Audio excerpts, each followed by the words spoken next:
Aujourd'hui, une page de l'histoire se tourne. La reine d'Angleterre n'est plus. Triste date pour son plus grand fan polynésien.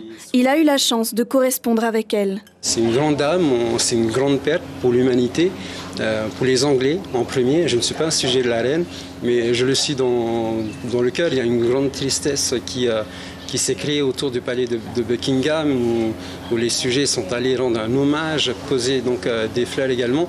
Et puis moi, en tant que fan de la reine Elisabeth et puis de la monarchie anglaise, je me sens triste à l'intérieur. 70 ans de règne, le plus long de l'histoire contemporaine. Son nom n'a pas fini de résonner.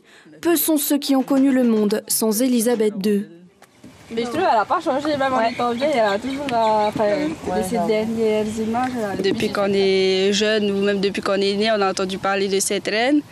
Et qui, pour nous, elle était elle allait encore régner pendant plusieurs années, même si elle était déjà assez âgée. Du coup, on était quand même étonnés. J'étais choquée quand même. Dans ma tête, elle est un peu immortelle. Ça fait très longtemps qu'elle est sur le trône. Du coup, ça fait bizarre de savoir qu'elle est morte. Monarque, tantôt impassible, tantôt accessible, elle a vu passer des générations de chefs d'État. En 2002, elle fait une courte escale à Tahiti. À l'époque, Sa Majesté est accueillie par Édouard Fritsch. J'ai eu effectivement cette chance inouïe de rencontrer la reine. J'étais vice-président de Gaston Floss qui avait eu un empêchement. Et quelle chance, ce jour-là. Et vraiment, ça a été un grand moment de l'accueillir à Tahiti. C'est leur reine, c'est la maman du Commonwealth. Et j'ai trouvé effectivement c'est une femme formidable.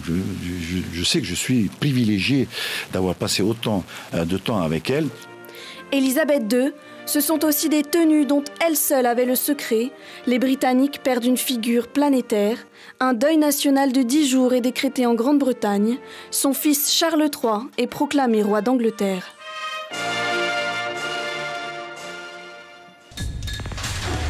L'information en continu sur Polynésie la première, Internet et réseaux sociaux.